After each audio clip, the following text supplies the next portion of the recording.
ngai na moni yango que cette année c'est une année de portes ouvertes. Amen. Et ça solo mon ancien. Amen. Et nakoloba boye. Ata ozolekisa battant difficile mais ko abandonner te. Amen. Conseil moko na lingi na pesa. Ko abandonner te. Ata ozomona que ça ne marche pas. Parce que la famille ça dit là que vous voyez l'année 2022, l'année 2023, on a passé des temps très difficiles.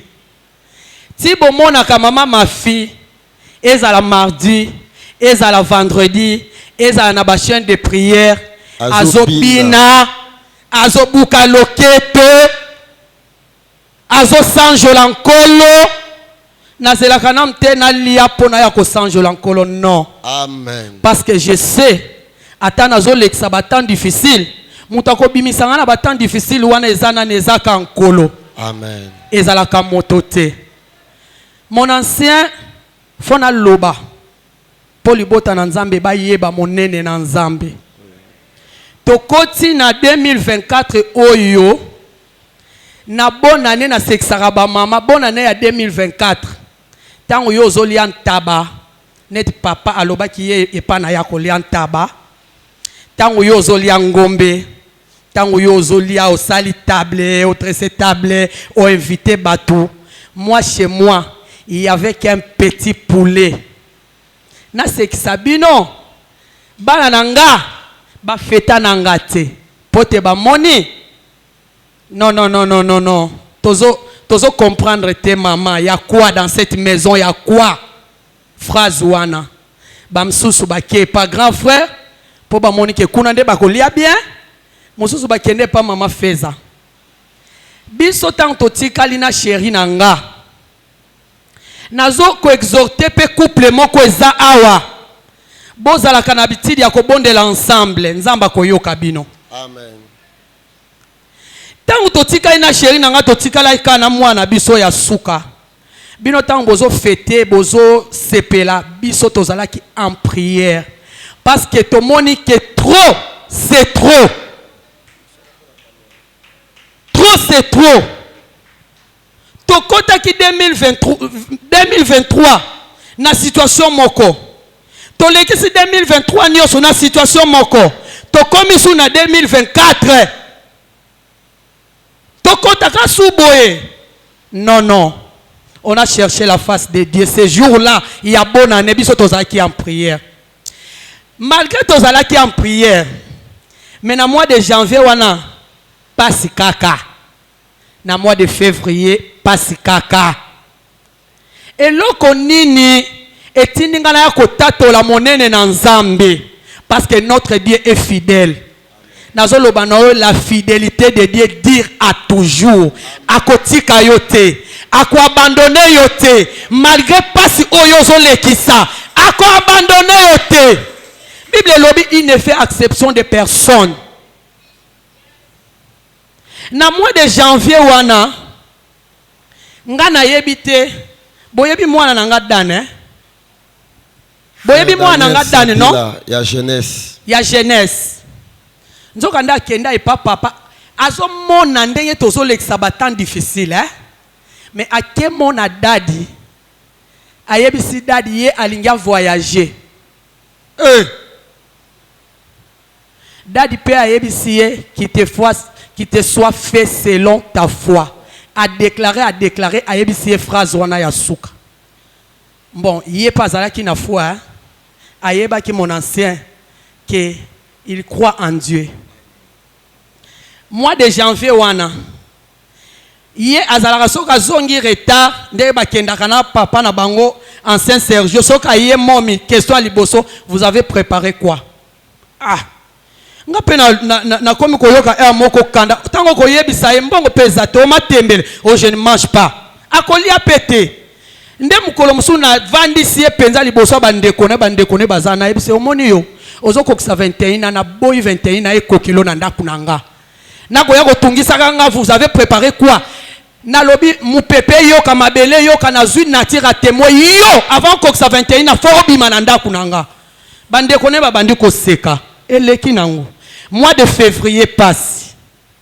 Mais na bomba mateya moko dadi ateya mon ancien. Tant to koti na année de porte ouverte. À lobby dans une maison, il y a une porte principale. Ce qui porte principale est fungwami, il y a des portes de douche. C'est la porte principale qui vous conduit à plusieurs portes. Et na mois de mars, on a nous témoigner en côté Nzambe. Libota sadi les hommes en Nzambe na année de porte ouverte. Amen. On a publié les hauts faits parce que Nzamba est fidèle. Na mois de mars na suka Nzamba fongole libiso porte principale. Après si papa musala il y a bien. Amen. Hein? Ti na mois de na début mars wana na février nde dan ayebisinga mama lukelanga $100 parce que fona sala inscription en ligne. Donc ndenga yake papa a lobby ndenge papa déclaré yepe a lobby wow ça y est bandi ko tungisa $100 wana pobo zwango oluki $100 eluki bino mais tina yeko zwa $100 na président a sala inscription en ligne bandeko na yeko tatola te pona voyage mais na yeko tatola ndenge Nzamba saleli facilité ya voyage ya mwana nanga. Amen. Ndenge na moni Nzambe alexeli ba processus il y a un Dieu. Nazoloba na mutu moko o azolinga kende voyage agence ya voyage express ezande a. Amen. Na lobi agence ya voyage express ezande awa. Amen. Nzamba za vrai. To mona na biso Nzambe me makambo susu Nzamba zo sala donc ozo mona susu que c'est Dieu est capable. Mon ancien tangu dan a bandi inscription na ye et makambo ezo kende avec facilité yoka mama na ye kozanga kondima na yebisi mwana dan makambo ezo kende trop facile faut ezala bato baza ba farceur ya seki na ye kaka pour bo mesana ba démarche à viser zalara kokoso. Biso kutuna to banda ngote na libota sadila bon na batan wana bozo leksa wapi kutu projet ya démarche à visa pona yoka kananga bato basala kango ke basali refus bakende ki boye siko nazo mona ya dan ndenge zo kende facilement na bise dan nga nazo banga fo ezala ba ko escroquer biso ya seki na ekaka nzoka nde mosali asi a déclara il a continué na ye il a zo continuer na ye et affaiblir yete ya seki na ekaka ya affaiblir yete azo continuer na ye et comme totinda avance ya frère académique bande ko Nzamba fungolaka ba porte posoka fungolaka porte principale wana tembele boko tia mutu ndenge nini totindi avance ya frère académique monta moko makasi ti ba démarche et comme kaka sali boye a ken interview soka linga ken interview aye pas dadi abondeli a déclaré à quel interview c'est bon ngana zoloba dan c'est trop facile ngamo ko maman nazoloba ka c'est trop facile ye mona kaka aseki na ekaka ti mon ancien le 18 juillet dan azalaki pe na retraite ti apesi ba dossier le 18 juillet ba bengi ye ake kozwa visa na ye donc nakoloba les démarches de Dan n'a même pas fait 4 mois et ça lui a plus ou moins 3 mois 3 mois Nzambe a raccourci le temps. Nzambe a usala la makambo na facilité na vie na yo. Alléluia. Makambo c'est là que je 5 ans. Après culte à l'élo que je à 5 semaines. Alléluia. Makambo c'est là que je 5 mois. Après culte à l'élo que je 5 jours. Est-ce que je dis mango? Qu'il te soit fait selon ta foi au nom de Jésus. Nalinga na exhorté bandeko to abandonner te nga malgré tozo le kaba situation difficile wana je pense que bomona kabiso libota nanga ngai mama papa peso kazali liboso présence en Nzambe tozo landaka ba instruction au papa zo pesa likolo na hotelo tozo lukaka ka Nzambe donc koloba te ke soko zo lexa temps difficile on a zana makambo ebele ofani na ona ndako te yaka koluka Nzambe et puis koloba kaka te culte kaka nde okoya kobona. Même dans ta maison, même yo papa yo maman zala homme de prière pe homme de foi. Komisanda kuna yo sanctuaire ya Nzambe. Alléluia. Moi et ma maison nous servirons l'Éternel. Yonda kuna comme sanctuaire ya novelas. To luka Nzambe to abandonner te parce que ici ka oyo nga na moni eza. Donc, n'a pas agence express pambaté. Parce que j'ai vu ce que Dieu a fait avec le dossier de mon fils Dan et Kamusinga. Et puis mon ancien, Dan n'est pas parti pour Abouaka Ngunda Té, mais Aké comme étudiant en France. Donc, Aké Kotanga, Aké Kobouaka Ngunda Té. Normal. Mais Aké na voix normale. Fraude téninité. Mais na monika nzambo ya likolo nzambo ya papa na biso matulu ye makambo oya sali elekeli biso. Amen. Alléluia. Amen. Est-ce que quelqu'un a été béni par ce témoignage? Nemo c'est le beau témoignage wana. Tika dimanche lelo eme na témoignage na vie na yo. Nemo c'est le beau témoignage yoki. Tika dimanche lelo fabriquer le témoignage. Je ne sais pas. Yoka. Ba problème est comment marane longité. Ezara mukolo to témoignande batu bayebaka les problèmes qui nous ont menés en ce lieu. Ndengo po vandi wana likamuna ona yebiango te. Mais dans 3 jours, dans 2 jours, au telema awa ne batu ba rosutuka. Nenga la dala kitoko wana. Zoka zala na likambo aboye. Dala nzamba sepelisa yo lelo. Et 2 nazo banga problème na yote. Quel que soit mon nene nango, quelle que soit gravité nango, nous avons un Dieu capable. La Bible dit rien n'est impossible à Dieu. Tika le Dieu de toutes les possibilités. Ami moni salavi na yo dimanche alelo. Au nom de Jésus, Église Totelemi, nous allons accueillir l'homme de Dieu. Merci.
Si ta foi se refroidissait à cause des souffrances, si tu commençais déjà à développer des pensées négatives, répands-toi. Répands-toi. Demande pardon à ton Dieu. Mais si tu continues à tenir ferme, rends grâce à Dieu. Dis-lui, Je m'en sortirai. nakobima na pasi oyo Le ténèbre ne régnera pas, ne régneront pas. molili ekokonzela ngai libela te Mon jour arrivera aussi. mokolo na ngai ya kobika ekoya kaka Ouvre ta bouche et commence à lokola prier. monoko na banda Commence koyebisa à prier. Prie ton Dieu. Parle de lui. tokola motema Sokotana, sokiyotezane, olikolo, menase, wesimba bina yo, bokonzi na yo eubela, seko na seko, yolokota, ibai, na mutulu, esuko likalelo, na yeloliyo kumame,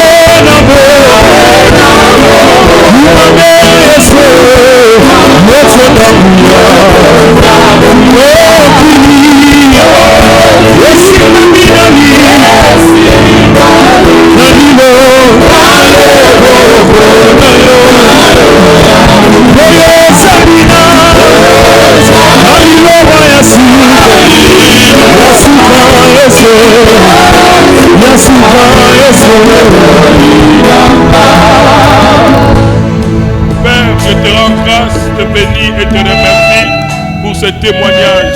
kolo nazokisi matondi mpe na pamboli yo mpo na litatoli oyo Et nous avons compris que le dernier mot te revient et le dernier mot ne revient pas à nos ennemis. tososoli ete maloba pene ya suka mpo na kokata likambo ezalaka nde na monoko na yo Et Père, je reconnais ce que Job a dit. yango wana tata na ndimi maloba Job abimisa Même si tu nous éprouvais, nous sortirons purs comme de l'or.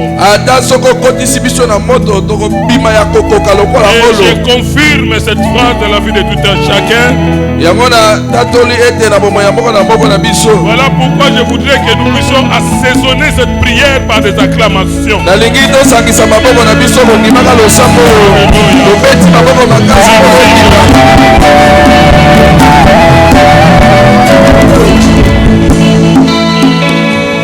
Amen. tolobi amen Amen. Merci, Amen. merci de vous asseoir. matondi tozongeli bakiti La Bible dit, bibi elobi confiez-vous en l'Éternel, vous serez affermis et à ses serviteurs, vous réussirez. bomikaba epai na yawe nzambe bokokuba kasi epai na basali na ye nde bokolonga Celui qui se confie à Dieu moto nyonso atielaka nzambe motema trouve des racines. abotaka misisa Même si la tempête souffle, atapela efuli makasi il doit rester là-bas. ye akokweya te atikali na esika moko Si cet arbre-là est toujours là, soko nzete eza kowumelaka na esika moko si cet arbre a résisté aux intempéries, soki nzete ekwei te ata mopepe mbonge c'est à cause des racines. ezali mpo ezali na misisa Toi aussi, yo mpe lokola tu n'as pas un autre choix. ozali na nzela mosusu te Cette souffrance-là ne mettra pas fin à ta vie. mpasi wana ekosilisa bomoi na yo te ekoboma yo te Et n'oublie pas ce que je t'ai dit autrefois, que notre Dieu est un metteur en scène. kobosana te maloba nayebisaki yo ntango elekaki ete nzambe azali mobongisi makambo Les choses finiront par changer un jour. te makambo ntina yango ekoya kosuka kobongwana ye mokolo moko Alléluia. amen Alléluia. amen Aujourd'hui, dimanche 1er avril, lelo oyo mokolo nenga mokolo ya liboso ya sanza ya mambe septembre ya le libwa 1er septembre, oui. mokolo ya liboso ya sanza ya libwa j'annonce à l'église que ce mois est un mois des familles, le thème du mois. sanza to mama na likambo oyo ekangami na sanza oyo ezali sanza ya mabota. Pourquoi mois de famille? Pona nini to bondi yango lokola sanza ya mabota? Parce que Dieu appelle Abraham à sortir de la maison de son père, de sa patrie et de son pays. po Nzambe abengaka Abraham abima na katikati ya ndako ya tata na ye alonga pe ekolo na bango ake musika. Et cette sortie est une sortie des lois, des malédictions héréditaires. Kobima ya Abraham ezalaki ya kobima na katikati ya mibeko malako na bilakeli oyo ekitana. Pour Abraham, Pour Abraham, afin qu'il soit en mesure de sortir aussi les autres, étant donné qu'un captif ne peut pas libérer les autres captifs jusqu'à ce qu'il soit libre lui-même. ezalaki po ete ye akoka pe komema bosomi pa maninga po soki azali nanu ya kokangama akokoka kokangola bamosusu te ya mwana esengelaki akoma mosomi. Et Dieu établit Abraham comme source de bénédiction de toutes les familles de la terre. nde Nzambe akomisi Abraham lokola litima euteli ya lipamboli ya mabota nyonso ya mokili. Par Abraham naquit une nation qu'on appelle Israël. Na nzela ya Abraham baye kobotama ekolo mobimbo tobengi Israël. De cette nation, Dieu mit à part la tribu de Juda. Na katikati na ekolo wana Nzambe akozwa libota moko kombo nango Yudasi nde atia yango mopanzi. Et de cette tribu, Dieu choisit la famille de David par qui vint physiquement Jésus-Christ. Nde na katikati na bayuda Nzambe ye kokota na katikati ya libumu ya David na nsima na ye nde Yesu Masiya pe ekobotama. Voilà pourquoi on a intitulé ce mois de septembre le mois de famille. Yango wana tokomisi sanza oyo ya libwa sanza ya mabota. Donc autour de tous ces mois, nous allons développer ce sujet dans tout ce que je viens de vous donner comme prélude. Sanza mobimba oyo tokobanda kosambela pe koteya zinga ya makambo na otikoloba lokwa kokotisa. Mais c'est pas aujourd'hui que nous allons commencer à parler de mois de famille. Kasi lelo te nde tokobanda kolobela mambi matali mabota. Aujourd'hui étant le premier jour du mois d'avril, lokwa lelo ezali mokolo ya liboso ya mois de septembre. Selon la coutume de notre maison, c'est un mois ou un jour plutôt de dédicace. Ndenge tomesana na lingomba na biso mokolo ya liboso nyonso ya sanza ezali mokolo ya kobonza sanza. Donc étant le premier jour du mois de septembre, nous allons dédier tout le mois entre les mains de l'Éternel. Loko ezali mokolo ya liboso penza ya sanza ya libwa tokozwa sanza mobimba tobondi yango na maboko ya Yawe Nzambe. Donc c'est ça qui va sanctionner notre culte de ce dimanche. Yango nde kolata elongi ya mayangani ya lelo. Pourquoi nous devons dédier le mois qui commence entre les mains de l'Éternel? Je voulais dire autrefois, dédier voudrait tout simplement dire confier un territoire ou quelque chose entre les mains de celui qui est plus puissant que toi. Tolobaki ko dédier na français ezali ko zeloko otianga na maboko ya moto azana makasi pe na nguya koleka opona ko batela. Et la personne à qui nous allons dédier le territoire ou quelque chose est bel et bien connue, c'est Dieu. Moto to sengeli ko bondela ezala mabele ezala to eloko songolo to yebi malamu ezala Nzambe ya likolo. Alors pourquoi devons-nous lui dédier ce territoire? Yango pona nini sengeli to bondela kaeba mabele to bitando. Parce que dans un territoire ou un nouveau territoire, il y a des réalités qui nous échappent. Je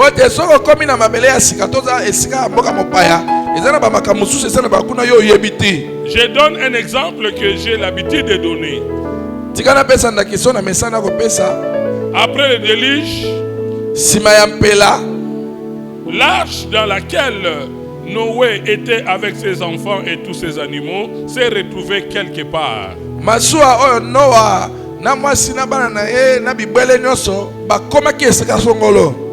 Ils se sont retrouvés quelque part parce que l'arche ou le bateau flottait sur l'eau. Alors après 40 jours et 40 nuits, l'arche devait se retrouver plus loin que là où il était autrefois.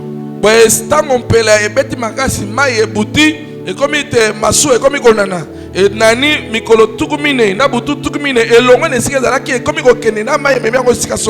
selon les chercheurs, c'était une distance de 150 km. balobi ezali bantaka esali 150 km. C'est à peu près d'ici jusqu'à Kisantu. Ezali neti kolongawa ti okomi na mboka Kisantu. Et c'était un territoire que Noé n'avait jamais connu. Il a fait une découverte. Et c'était la découverte d'un nouveau territoire. Ezali mabele oyo no atikala kokoma te. Mayememi eti kuna ezali kwa okomi na mboka mpaya. Et comme Dieu, après le déluge, il a exterminé la nature humaine. Et Noé n'était resté qu'avec sa famille. Donc il est arrivé là-bas, il n'y avait personne. Nebo nzambe semana kotina mpela asi apunzi bato nyonso ya mokili. Bato nyonso bakufi. Noé ntango azokita akomi na mabele oyo mutu aza te. Bien qu'il n'y avait personne. Ata soki mutu azalaki na ye te. Bien que tout le monde était mort. Ata soki bato nyonso bakufaki na mai. Mais Noé a quand même compris que Satan n'était pas mort. Kasi Noé asosoli ete Satana na milimo bakufi te. Ce territoire peut être Amen. vide, mais Amen. vide ne veut pas dire qu'il n'y a personne. Vide, mais cela voudrait dire qu'il y a des esprits quand même. Okoki oya na mabele ya mopaya omoni eloko eza na kati te. Kasi ingo loba te ke eloko moko te eza na kati. Milimo ekozala pe. Voilà pourquoi, pour se rassurer qu'il doit être en sécurité, il a bâti un hôtel. Yango wana po azala ya kondimisama ete akobatelama akiti atongi etumbelo. Et l'hôtel est un aéroport des esprits. Nde tolobaka ete etumbelo ezali kwa etando ya pepo ya milimo. C'est-à-dire, bâtir un hôtel, il a dédié ce nouveau territoire dont il ne connaissait pas les réalités de ce territoire entre les mains de Dieu. Il ne connaissait pas quel genre des esprits agissaient dans ce territoire. Voilà pourquoi il devait bâtir un hôtel qui doit être un aéroport où Dieu devait atterrir pour assurer son séjour là-bas. Atongi etumbelo wana pona kondimisa mete nzamba kozwa kolandelaka mabele po ya komi na malemo baya ayebi milimo te weza kuna nguya nini ezosala kuna yango na etumbelo na ye asali yango lokola etando ya pepo po milimo nzambe ekitaka pona kobatela. La même chose que le mois de septembre, qui est pour nous aussi un nouveau territoire. Il n'y a jamais eu un certain septembre 2024. Jamais. Ndenge moko pona biso pe mois de septembre 2024 eza pona biso lokola mabele ya sika to mabele ya mopaya nanu totikela komona ngo te. Nous ne connaissons pas les réalités de ce mois de septembre. Toyebi te mamnini sanza oya liboye komemela biso toyebi yango te. Voilà pourquoi, bien-aimés, pour nous rassurer que ce mois de septembre sera un mois où les choses vont bien se passer, nous devons nous aussi bâtir un hôtel.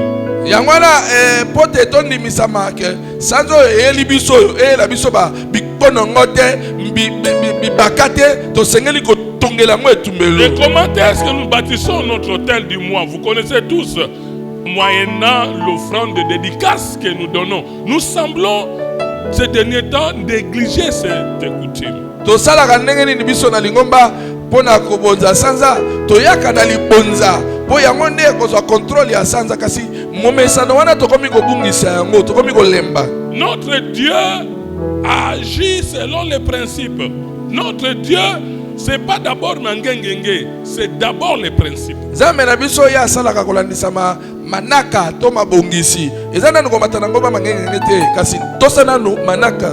Voilà pourquoi nous devons vraiment respecter cela, surtout pour ce mois de septembre, que tout le monde parvienne à bâtir son hôtel. On va distribuer les enveloppes des offrandes de dédicaces à chacun de nous pour bâtir un hôtel afin d'assurer la tranquillité et le succès dans ce mois de septembre. Et sengeli sikana sanza ya septembre biso nyonso tomi kotisa pote tozwa to bonza sanza septembre moko na moko tango bakotambisa kibombe ya kozwa pote ye alonga na bikonongo oyo sanza ya liboye ko memela. Et ça ne sera pas seulement la dédicace du mois de septembre, mais aussi la dédicace de l'année scolaire 2024-2025. Et kozala kaka te tozo bonza sanza ya libwa na maboko nkolo kasi tozali ko bonza pe lisusu ebandeli ya bité elo ya bana oyo tobenga ngo année scolaire 2024. Nous ne connaissons pas les enjeux de l'année scolaire 2024-2025. Toyebi te makambo nini oyo koko yela bana na biso na année 2024-2025. Qu'est-ce qui peut leur arriver en cours de route, à l'école? Que sais-je encore?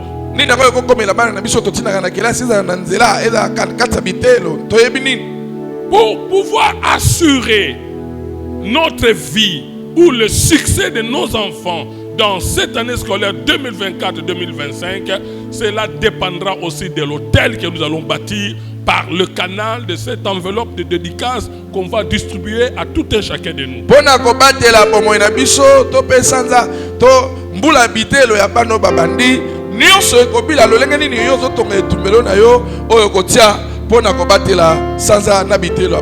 Voilà pourquoi nous faisons la dédicace au début de chaque mois.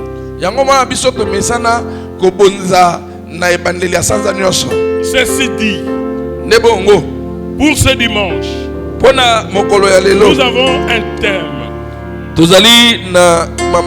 C'est par ce thème que nous allons dédier notre mois de septembre.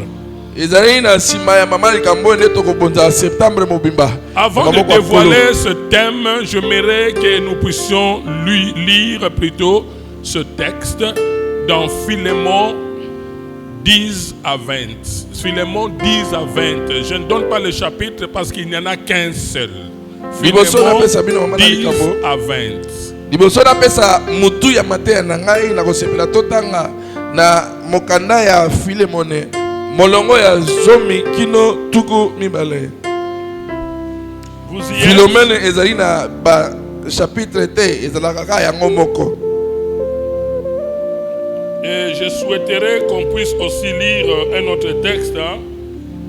Wana na kosepela totanga lisusu likomi mosusu.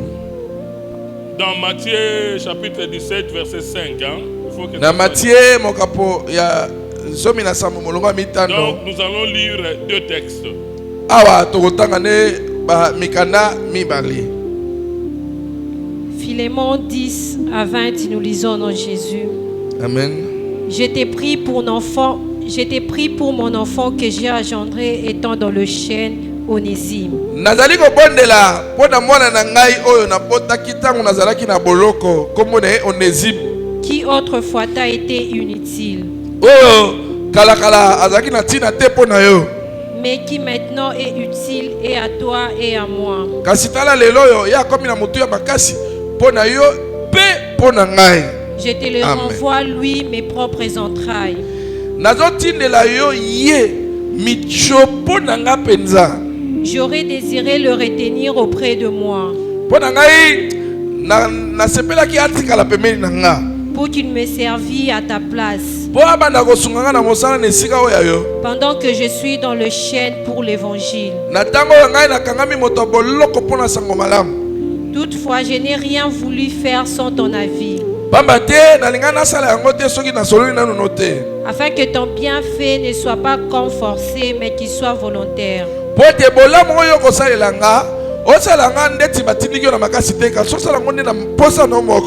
Peut-être a-t-il été séparé de toi pour un temps, afin que tu les recouvres pour l'éternité.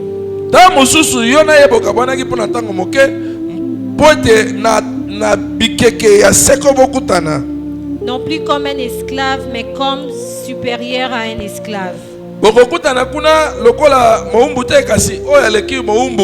Comme un frère bien-aimé de moi particulièrement.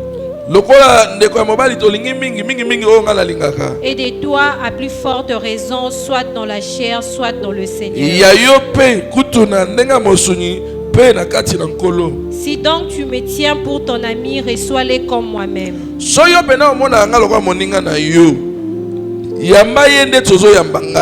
Et si tu as fait quelque tort ou si tu dois quelque chose, mets-le sur mon compte.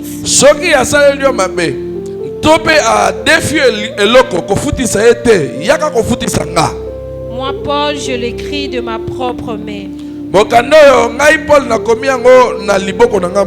Je paierai pour ne pas te dire que tu te dois toi-même à moi.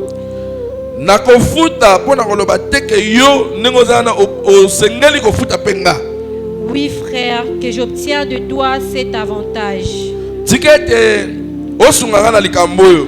Dans le Seigneur, tranquillise mon cœur en Christ. nde bongo soko sungenga na kati na nkolo bongo na kozala motema efandi kimia kati na Kristo. Amen. Amen. Matthieu 17, 5, je lis au nom de Jésus. Comme il parlait encore, Lokola azalaki nanu koloba, une nuée lumineuse les couvrit. lipata moko ezongenga ekozipa Et ye. voici une voix fit entendre de la nuée ces paroles. Na kati ya lipata wana mongongo moko ebimisi malobo oyo. Celui-ci est mon fils bien-aimé en qui j'ai mis toute mon affection. Écoutez-les. Oyo azali mwana ngai moko nalingaka mingi mpe natia elikia na kati na ye. Est-ce que l'église peut dire Amen à la parole de Dieu? Amen. L'église peut encore donner un Amen Jéricho à la parole de Dieu. Alléluia. Le thème dont je vais parler pour ce culte de dédicace, c'est la puissance de la recommandation. Mama na likambo oyo nalingi na te ya bino mpona mayanga ne lelo ezali makasi ezali na katikati ya kotinda mutu toko. Une fois j'ai parlé de la recommandation. Mukolo moko nalobaki makambo etali recommandation. Cette fois-là, c'était la faveur de la recommandation. Wana na teyaki likolo litomba ezali na katikati ya recommandation. Mais aujourd'hui, kasi pona lelo je vais parler de la puissance de la recommandation. nalingi na te ya bino likolo ya nguya ezali na katikati ya kolobela mutu. Ce texte de Philémon que nous venons de lire nous parle de Onésime. Litangi oyo totangi ya Philémon ezali lisolo ya Onésime. Onésime était un esclave fugitif que Paul aida à devenir chrétien. Onésime na lisolo azalaki moumbu o akima na boumbu na ye nde Paul azwa ye aye kobomba ye po alakisa ye ndenge nini kokoma mo Kristo. Et comment cela est-il arrivé? Lisolo yango esalama ndenge que Onésime se convertisse. Comment cela est-il arrivé? Onésime akoma eti na kobongola motema ndenge nini? Au début, je dirais que Onésime était esclave de Philémon. Philémon qui était chrétien à Colosse. Na ndenga lisolo ebandeli soko landeli malamu komona te Onésime boumbu na ye ezalaki nde na se na bokambi ya Philémon. Soka nde Philémon pe aaka ne zoka mo Kristo abongolama mo abonga motema na Efes À Colosse. na Colosse. Alors, Onésime avait volé les histoires de son maître Philémon et il a fui pour aller se réfugier à Rome. Nde bongo Onésime na boumbu wana azwi nzela ayibi biloko ya Philémon akei na ngoti ake bomba na tina na Rome. Et là-bas à Rome, il a rencontré Paul. Paul qui connaissait déjà Philémon, qui était maître d'Onésime. Paul le connaissait déjà. Et comme il est en mboka Roma, ba yeba kutani na Paul. Paul nzoka nde ayebaki maître na ye Onésime. Alors, Onésime qui s'est retrouvé en prison dans des circonstances qui ne sont pas précisées. Onésime aye komi kuta pe bakangi ye na boloko bakutani na Paul na makambo bakangeli ye e balobi yango penza mingi te. Et c'est là où il a rencontré Paul. Eza nde na kati ya boloko nde Onésime aye kokutana na Paul. Par cette rencontre, Onésime ne tarda pas à devenir chrétien. Na kati ya boloko ndenge bakutani na Paul abandi koteya te ye ti aye aumelaki te abongoli motema. Parce que Paul l'avait fait accepter Jésus-Christ comme Seigneur et Sauveur. Po Paul andimisaki ye Yesu Masiya lokola mokonzi na ye pe mobikisi na ye. Alors, quand l'emprisonnement d'Onésime a pris fin, Boye ntango ya boloko ya Onésime esili, l'ordre social a obligé Paul à renvoyer Onésime vers son maître Philémon. na ndenge makambo esengeli esalema na molongo ya bato etindi Paul azwa siko Onésime azongisa kaka epa Philémon azalaki maître na ye. Malgré lui, azalaki na eloko mosusu ya kosala te. selon lui, il ne souhaitait pas laisser partir Onésime. Mpo na Paul ndenge akomaki kosepela na Onésime azalaki na mposa kotika Onésime akende te. Mais comme Onésime était le sujet de Philémon, donc il était son esclave, l'ordre social obligeait que Paul renvoie Onésime vers son maître. Lokola Onésime azaka moumbu ya Philémon. Na ndenge pe makambo ya kite sengele salema. Paul atini kama ayebisaka Onésime tala ndeko bibi boy. Zongaka place outaki. Par conséquent, Na bongo parce que Onésime a reçu Jésus comme Seigneur et Sauveur, tout est devenu bel et bien différent. lokola pe Onésime abongoli motema ya mbi Yesu Masiya lokola mokonzi mobikisi na ye. Bomoni pe bomoni. Akomi ndenge mususu. Onésime, autrefois esclave inutile au service de Philémon, est devenu ministre très utile au service de Paul. Onésime kala wana azalaki moumbu mutu moko ya tina te na maboko ya Philémon. Sika abongoli motema akomi pe motei ya makasi mpona bolamu ya Paul mpe mpona bolamu ya Philémon. Alors, quand l'emprisonnement d'Onésime a pris fin, Paul a pris des dispositions pour le renvoyer auprès de son maître Onésime. Lokola bokangami ya Onésime esili, Paul alobi na Onésime jamais pas ya Philémon. Alors, il a délégué Tychique, qui fut aussi son disciple, d'accompagner Onésime à Colosse, moyennant une lettre pour présenter Amen. à Colosse et auprès de son maître. Paul azalaka na bayekoli ebele moko na bango Tychique. Ne bengi Tychique alobi zwa mokanda oyo. Ye oyo Onésime auti kolongwa na boloko, malamu yonde na ye. Bozwa batu bokende ti na Colosse. Kende kopesa Philémon mokanda oyo pona Onésime. Et c'est cette lettre qu'on appelle la lettre de recommandation. Yango ne mokanda babenga yango mokanda maloba na bondimisi. Pour ce mois de septembre, Pona sanzo ya pour septembre. ce mois de septembre, Pona sanzo ya septembre. en qualité de sacrificateur, Lokola nazanga nzambe. j'ai pris mon Dieu Na sambeli nzambe. de donner une lettre de recommandation. Oh my Komela God. mokanda recommandation. À qui que ce soit, Na mutu nyonso. si vous étiez autrefois inutile, Soki kala banda mono tina te. cette lettre de recommandation fera que Mokanda ya recommandation kosala ete. tu deviennes utile au nom de Jésus-Christ. Bandi moko mi mutu motuya na kombo na Yesu Masiya.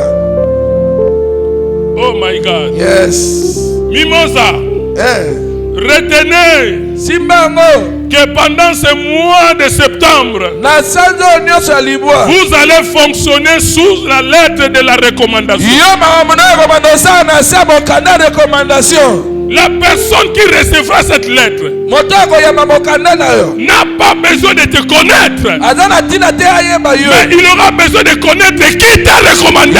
Oluka nano ayeba nani. Oh, oh. Le problème c'est qui? Likambo eza nani akomeli yo. Qui t'a recommandé? Nani akomeli yo mokanda. Oh my God. Qui t'a recommandé? Nani akomeli yo mokanda.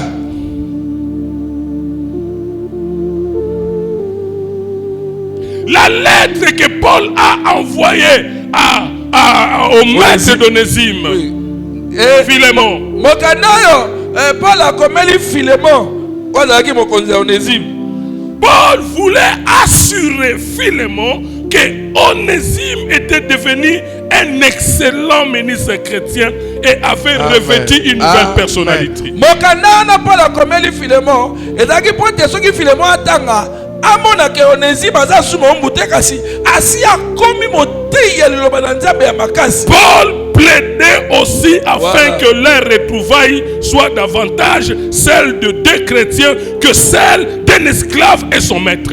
Kasi Paul na mokanda na kobondela mingi ete soki bango mibale bakutani ezala bokutani ya bakristu kasi bokutani ya mokonzi na moumbu na ete. Oh, les choses vont changer pour ce mois de septembre. Makambo kobongana na sanzo ya On ne septembre. va plus vous considérer comme on vous a considéré autrefois. Bamono te ndenge ozalaka komona na liboso te. Il y a une lettre de recommandation venant du ciel. Mokanda moko bakomeli oyo euti na lola. Et Dieu a envoyé à quelqu'un Nzambe atindeli mutu moko pour ton cas. akotanga mpo na Si bolamu na c'est yo. ta parole, tu peux dire Amen. Liloba na ngai nalobi amen. Et écoutez ce que Paul a dit. Yoka maloba ya Paul. Paul demandait à Philémon de mettre sur son compte toute dette que Onésime pouvait avoir envers lui.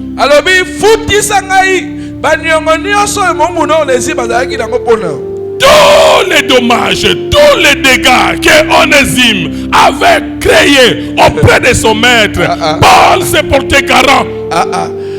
Oh my God.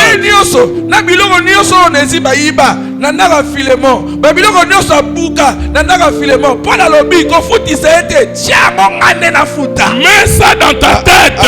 Tia na mutu okokota sanza ya septembre na nyongwa mutu te.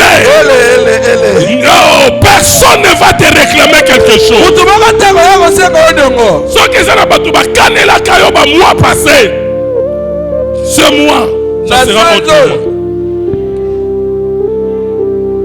Oh. Nous vivons dans un monde de recommandations. Ah oui. Si tous les Congolais reconnaissent ça très bien, c'est qu'on appelle trafic d'influence. C'est lui qui va t'influencer. Dans ce mois de septembre, c'est pas n'importe qui. C'est pas n'importe qui. C'est bel et bien Dieu. C'est bel et bien Dieu. Akokota katina bandoto na bango. Akokota tina makanisi na bango. Akotinda batu wana. Basala makamu basala kite. Je le déclare au nom de Jésus. Pendant cette année scolaire, si le professeur ou le maître de tes enfants était mal intentionné,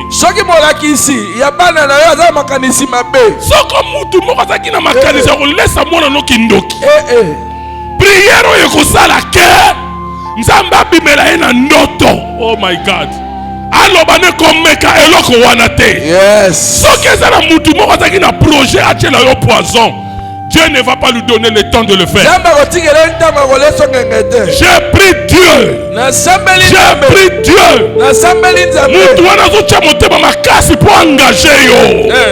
Dieu va lui donner une lettre de recommandation. Nous vivons dans un monde de recommandations. Voilà pourquoi nous avons lu Matthieu 17 verset 5. Même Jésus avait besoin d'une recommandation. Oh. Même Jésus était recommandé. Même Jésus était recommandé. Dans Matthieu 17 5, une voix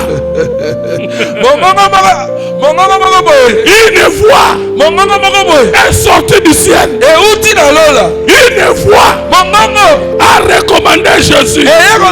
Cette voix a dit ceci: celui-ci est mon fils bien-aimé, en qui j'ai mis toute mon affection. Écoutez-le.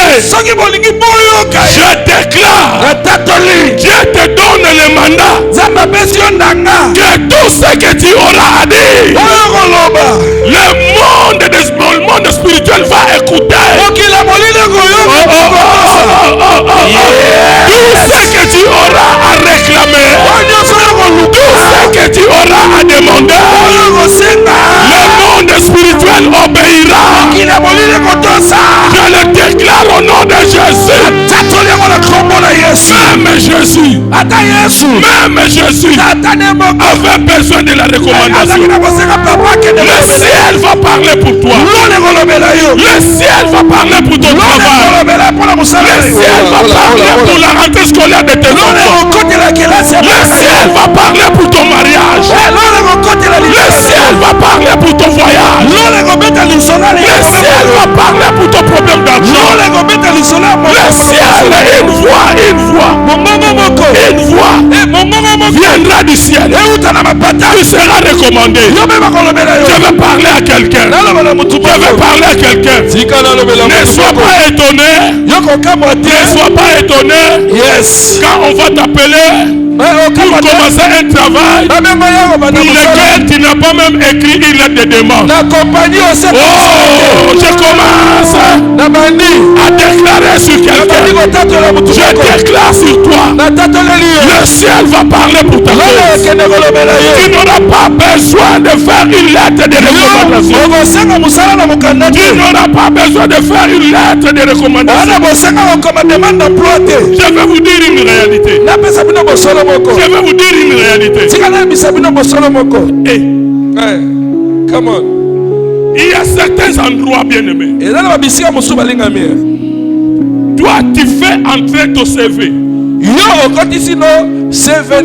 Mais moi, je viens avec une lettre de recommandation. On te mettra à l'écart et moi, on va me parler.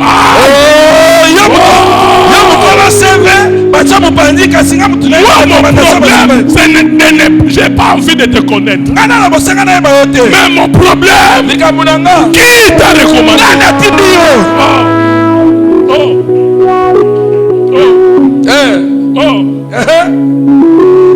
Zambe tindako. Zambe recommandé ngai. Zambe lobela ngai. Oh my God. Le sebe nanga. Adesa moulai. Lettre de recommandation. Yaka la paragraphe. Celui-ci est mon fils bien-aimé. Yaka la verset 40. Celui-ci est mon fils bien-aimé. Zambe recommandé ngai. Maman, ma fille. Les voyages de ton fils ne pouvaient qu'accélérer.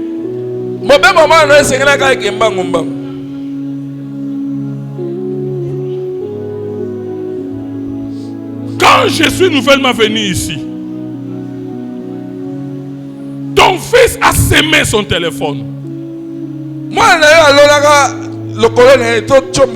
Je me suis dit, c'est encore un budgétivore. Il dépend de ses parents. Et je connais comment nos enfants s'accrochent au téléphone. Mais lui, il est venu s'aimer son téléphone. Il a mis ça entre mes mains. Chaque fois quand je regardais ton fils, je disais quelque chose en moi. Et l'ambassade de France devait obéir. Et je l'ai vu autrefois, pas autrefois, je crois avant-hier, j'étais avec Carlos. J'étais avec Carlos et Divine Mbamou. Chez eux là-bas. Je leur ai dit, t'as la Parisien. Il a pris une pause. Je ne sais pas si c'était 40e étage.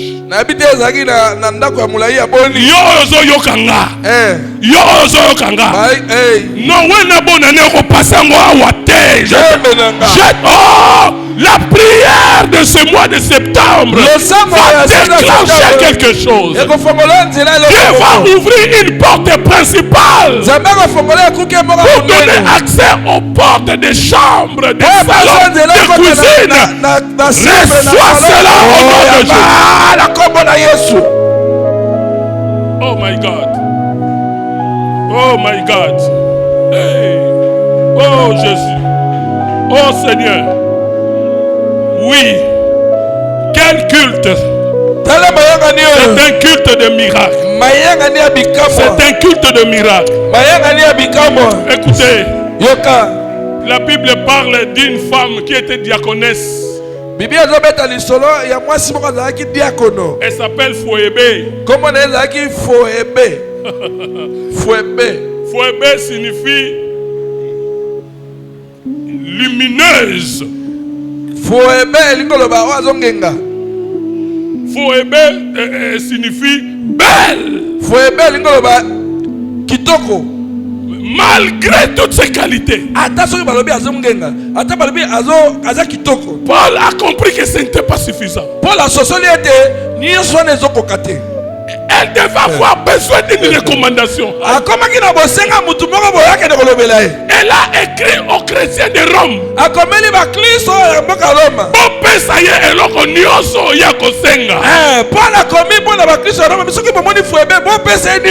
Écoute bien aimé. Tes capacités ne suffisent pas. Ton diplôme ne suffit pas. Mais la recommandation. Mais la recommandation. Yes. Ne sois pas pressé à critiquer qui est au gouvernement. Ne sois pas pressé à les critiquer. Parce que toi aussi on va te critiquer d'ici.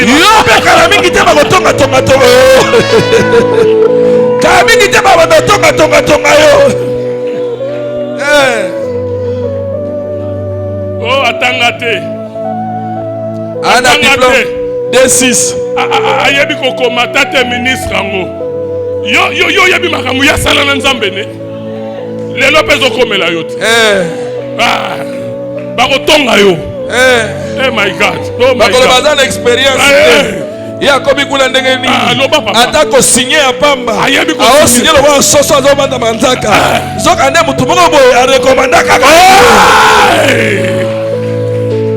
La recommandation va faire quelque chose. La recommandation malgré la beauté de Foébé, malgré sa radiance, pour la compliquer, cela ne suffit pas. Amen. Voilà pourquoi il y a des gens qui se posent des questions. J'ai toutes les qualités. Je suis belle. Je crains Dieu. Mais qu'est-ce qui ne va pas? Écoute, ce qui te manquait, c'est la lettre de la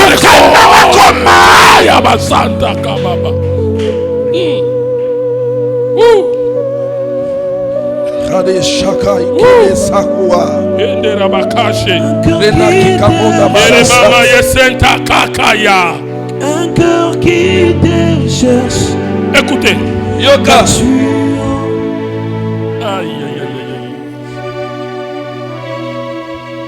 Onésime était fautif, il était responsable. Onésime, là, il était responsable. Il était vraiment condamnable. Mais il y a aussi beaucoup de gens. Les jours où on les a vus, c'était les jours de leur erreur.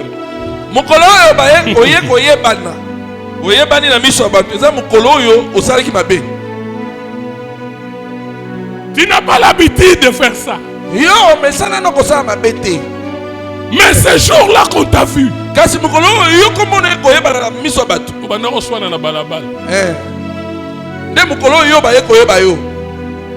or d'habitude de soi.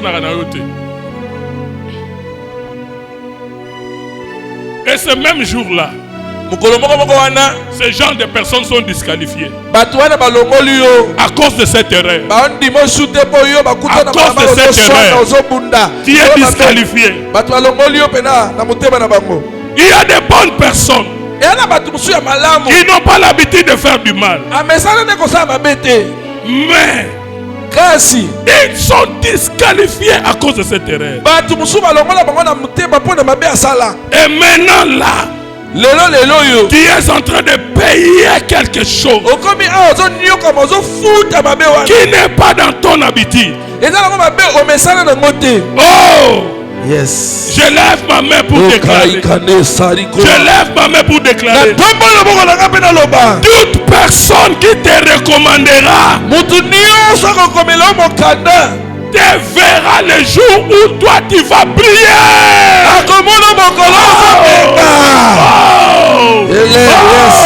Ce n'est plus le jour où tu vas faire l'erreur, mais le jour où tu vas briller.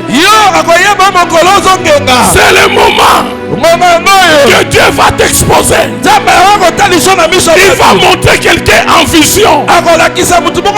Que cette sœur-là, elle n'est pas pute. Dieu va lui montrer que Dieu est en train de prier ici à l'hôtel. Il cherche Dieu. Et cet homme-là comprendra que tu es une bonne femme. C'est ça la recommandation. Il y a des gens qui ont des préjugés contre toi. Mais Dieu va leur faire révéler qui tu es. Laissez-moi parler de quelqu'un. Laissez-moi parler de quelqu'un. David. Dans la forêt. En train de veiller sur les troupeaux de son père. Il jouait une guitare. Personne ne le voyait. Mais quelqu'un passait. Quand il a entendu David jouait à la guitare, il s'est étonné. Il s'est dit, mais tu vas péter la guitare. Mais mon Amen. Et quand il s'est rendu chez Saoul, l'esprit mauvais le dérangeait. Il a témoigné de ça de David auprès de Saul. C'est ça la recommandation. Mais image à culte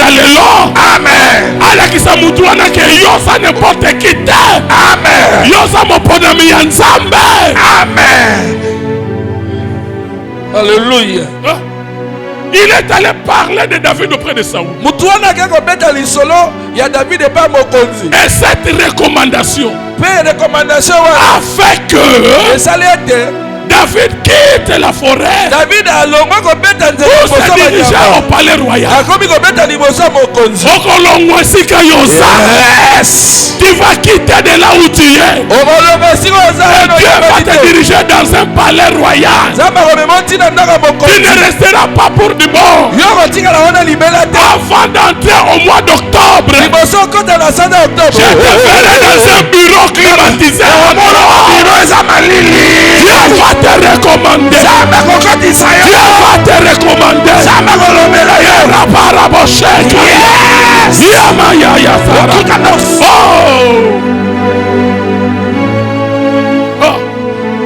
Alléluia. Tu peux satisfaire un cœur qui te cherche. Un cœur qui te cherche. Tu en es capable. Alléluia. Recommande-moi, Seigneur. Si tu connaissais comment Philémon attendait, se disait contre Onésime. Mais après cette lettre, Philémon a changé d'avis. Yes. Une lettre lui est parvenue. Yes. Je m'adresse à quelqu'un qu'on maltraite ici. On te maltraite, je le sais. Mais ces gens-là changeront d'avis. La lettre de la recommandation que Dieu va leur donner, toi-même tu ne comprendras pas. Mais maintenant ça la boy, c'est ça qui va faire la prière de Dieu. Oh my God.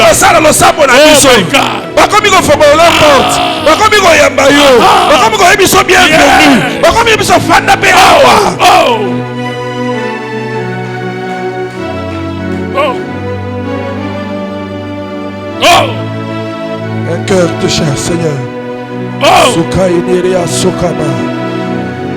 Mobali wana makamona akoyeba ke mwasi nanga aza inutile te mais aza utile.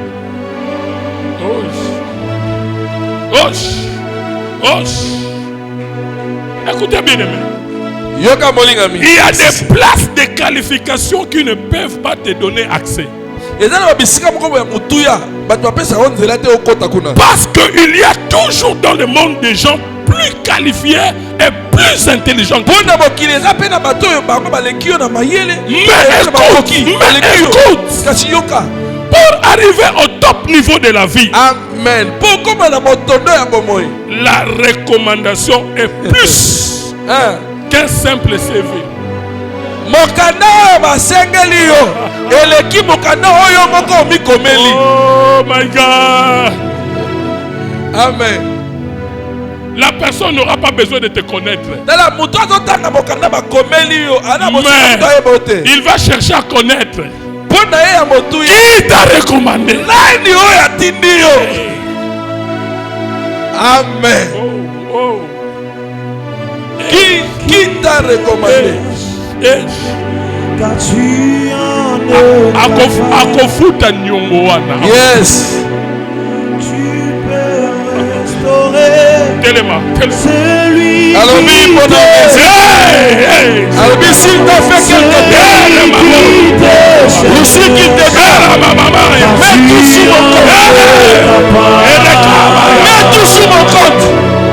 tu peux honorer S'il te doit, celui qui mets ça sur mon compte. celui qui t'honore. C'est bon, dans le nyongo na yo. Tu en Banda koloba baloba koloba banda koloba loba nini kolobela nzambe komola monoko banda kolobela ye banda kolobela nzambe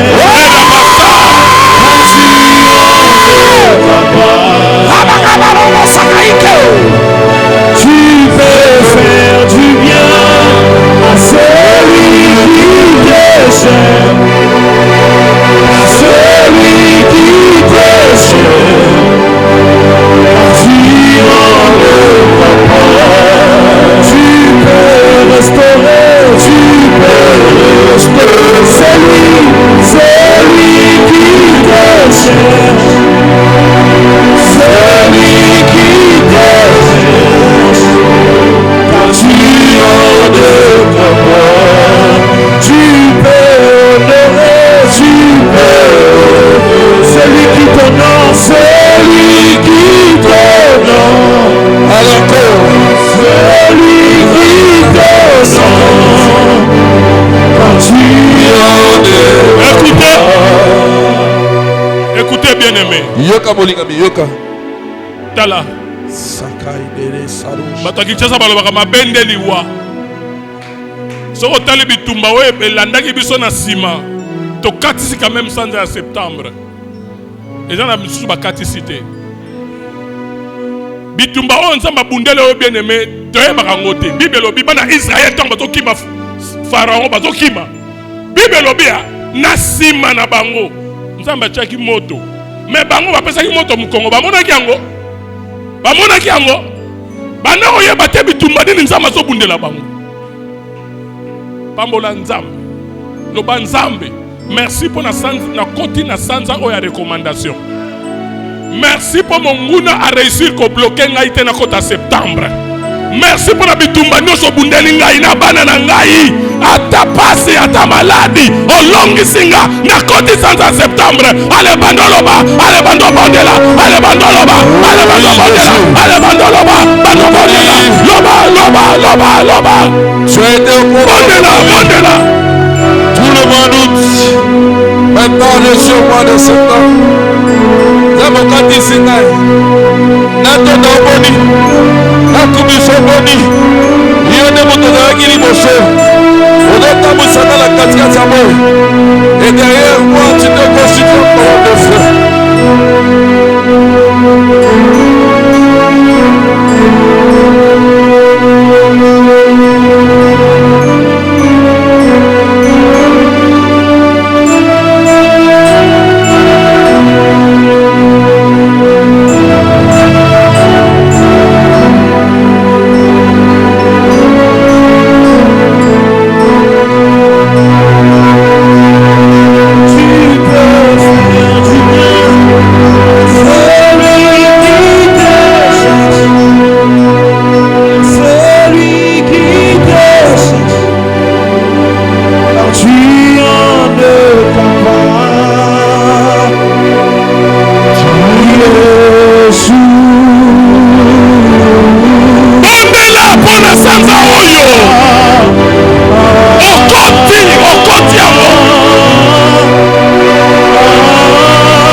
ceci. Car ce n'est pas celui qui se recommande lui-même qui est approuvé.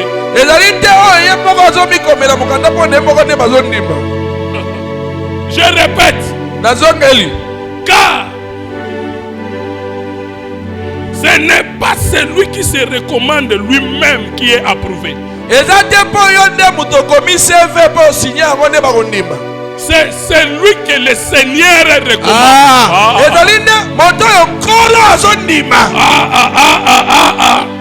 2 Corinthiens 10 verset 18. Oyo ye moko azokende na makanisi na yemo na makasi na yemo abeta tolo te. Mutu akobeta tolo aza mutu oyo Nzambe a recommandé. Amen. Tala beta tolo pour le santo à septembre. Amen. Beta tolo pour na vie na yo. Loba, je suis sous la recommandation. Je suis sous la recommandation. Nako réussir. Yes. Na makambo songolo. Nako réussir. Na musala na ngai. Nako réussir. Na libala na ngai. Nako réussir. Na likamwa santé na ngai. C'est Dieu qui m'a recommandé. C'est Dieu qui m'a recommandé. Allez bandoloba. Allez bando tatola. Allez bandoloba. Tu es sous la recommandation. Je suis sous la recommandation. C'est le Seigneur. C'est le Seigneur qui t'a recommandé. Tous mes dossiers vont aboutir. Oh, loba.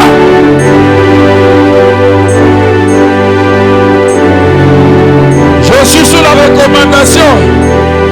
Ce n'est pas celui qui se recommande par lui-même qui sera approuvé, mais plutôt que celui que Dieu lui-même a accepté. Oh, Zabandimi, Yewana Dente Mazoko Kisa. Namokili, Nazera Misala.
Jésus. Oh my God, chakombo na yo. Loba ngai matu. Na sanza oya septembre. Na sanza oya septembre. Na ye na recommandation Seigneur Jésus. Na ye na recommandation Seigneur Jésus. Koloba na yo. Koloba na yo. Oyo kangelinga motema. Oyo kangelinga motema. C'est le Seigneur qui m'a recommandé. C'est le Seigneur qui m'a recommandé. Porte fongwama. Porte fongwama. Motema fongwama. Motema fongwama. Naswa oyo yanga pai na yo. Naswa oyo yanga pai na yo. Ngai matu. Ngai Jésus. Na beti porte. Na beti porte. Yambongo. C'est Jésus qui m'a recommandé. C'est Jésus qui m'a recommandé. Porte fongwama. Porte fongwama. Na beti porte voyage. Na beti porte voyage. Je suis recommandé par Jésus. Je suis recommandé par Jésus. Porte voyage fongwama. Porte musale fongwama. Porte élévation fongwama. Porte ya réussite ya bana na ngai. Fongwama. Porte ya ba fourniture scolaire. Fongwama. Porte ya mayele. Porte ya ba âge. Fongwama. Nalobi. Nakombo na Yesu. Nakombo na Yesu. Nakombo na Yesu. Allez, bon Dieu. Je suis recommandé. Que les portes s'ouvrent. Je suis recommandé. Bikuke ya voyage. Bikuke ya misala. Bikuke ya mapala.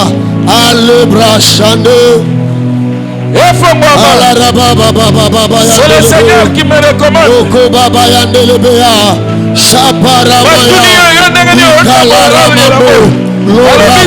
C'est celui qu'on appelle Jésus qui m'a dit prends ton lit et marche. C'est lui qui m'a dit Maïté, pourquoi ne sali 38 ans Nazalinga maison si matin, Nazalinga nasi ma maître si matin. Mais celui qu'on appelle Jésus, cet homme qu'on appelle Jésus, m'a dit, c'est cet homme qu'on appelle Jésus, il m'a dit prends ton lit. L'homme qu'on appelle Jésus,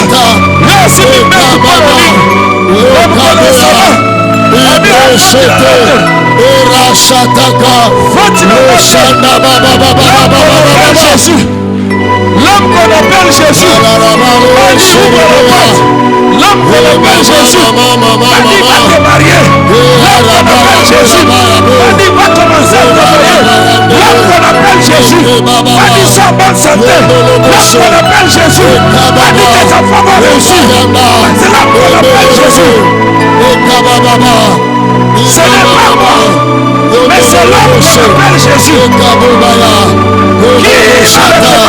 Qui m'a recommandé? Mais c'est l'homme qu'on appelle Jésus. C'est lui qui m'a dit prends ton lit. C'est lui qui m'a dit tu vas réussir. C'est lui qui m'a dit tu prospéreras plus et plus. C'est lui qui m'a dit tu ne seras pas stérile. C'est lui qui m'a dit tu vas avancer. C'est lui qui m'a dit tu réussiras. Je marche. Je porte mon lit. Je porte mon lit. Parce qu'il y a quelqu'un qui m'a dit prends ton lit. C'est lui qui m'a dit s'appelle Jésus. L'homme qu'on appelle Jésus, c'est lui qui m'a recommandé, qui m'a demandé de porter les lignes de Jésus. C'est cet homme ici. Jésus m'a dit tu vas réussir au mois de septembre. Jésus m'a dit tu auras le visa au mois de septembre. Ce n'est pas moi, ce n'est pas ma faute, ce n'est pas ma faute. C'est cet homme ici. C'est pas pour rien que tu as reçu Jésus comme Seigneur et Sauveur. Yes. Jésus-Christ va te donner des valeurs.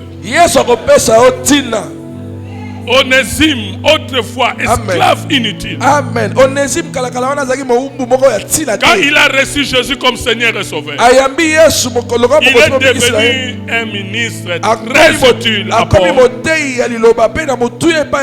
Et si il est temps, na sanzo à septembre, nous allons confondre bango bako.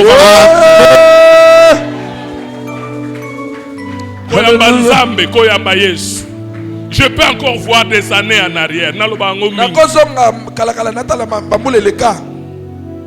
Babundisi ya nanga ya linga ki classe makas. Papa na linda alinga ki classe fumu buku. Ngai nazalika mutu bangi, mutu bitumba. Babundisi ya nanga bazokisi. Mama bandolela. Alobi ebongi ata babeta oyo. Alakisi ngai. Ngana otaleka aboy. Mais tant on a yambi Jésus. Ata maman nanga moninga itendenge na komi pasteur. Mais ba oyo ba monanga te oyo ba kufa bazoke ndoloba na ye. Mama, mwana na yo ateya. Akoma recommandable. Voilà maman lobi na eloba na lisolo. Akoma recommandable.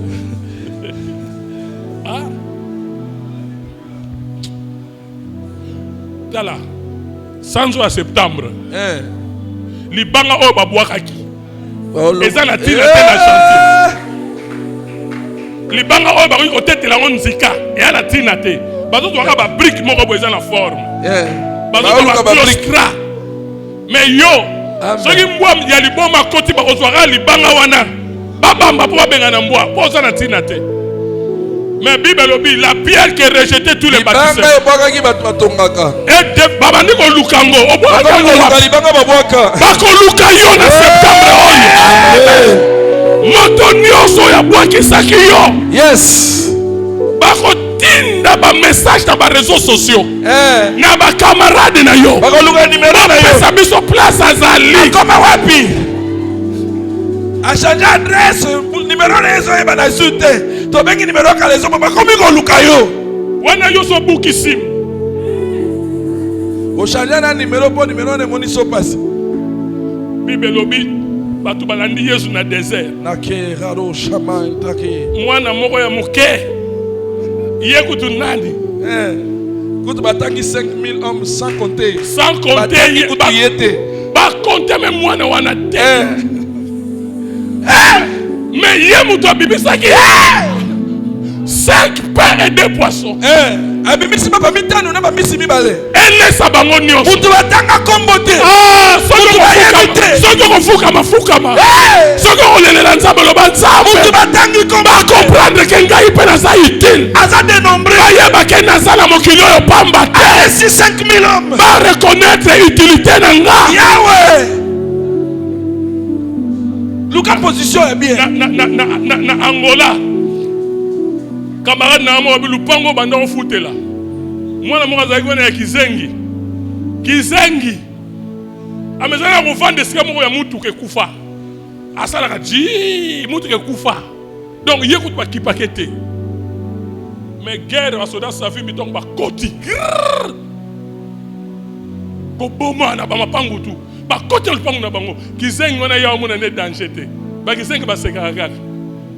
Abi wana obi na basoda ozoka kutusoni te bobo mabatu basali bine lorote basoda batelu babi to bimawa Kizengi a sauvé bango moto ba négligeaka le ban Nzambe confondre bango. Dieu fait quelque chose. Nzambe ça Dieu fait quelque chose. Joseph a esclave te. Joseph a comment utile l'Égypte. Bandole le Nzambe. Nzambe a justifié yo. Utilité na yo monana. Autrefois il était inutile. Ce mois de septembre, Nzambe rendre utile. Allez bandolo baba do bondela. Bandolo baba. Bandolo bisa Nzambe. Lobela Nzambe.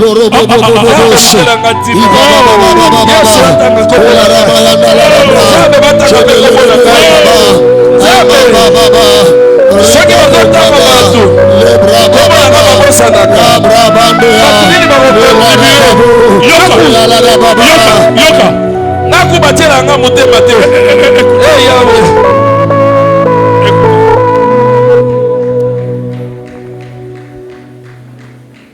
Nalamuki 2h moins 20. Natikalaki debout pour la culte lelo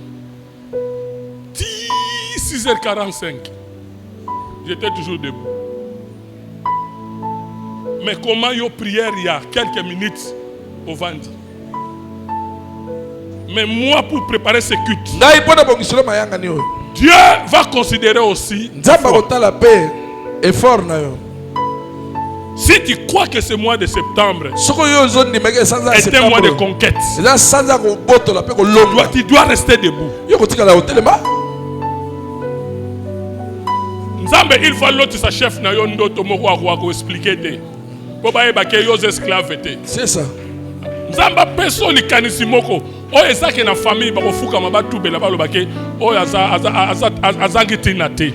Likambo moko bazo kosela yo Nzamba justifié amona importance na yo 1 2 3 ale bandolo babando pesa Nzambe ale bandolo bandolo na Nzambe sasa oyo Nzamba créer circonstance. Seigneur tu veux justifier la Nzambe côté la sai Nzambe na solo et bi ba le rabroche. Paul est en train de parler pour Jésus.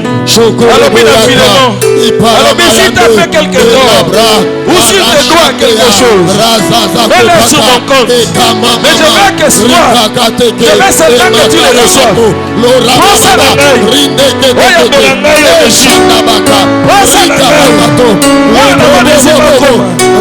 Attention à la baniongo. Attention à ça, mais ça sur le corps de celui qui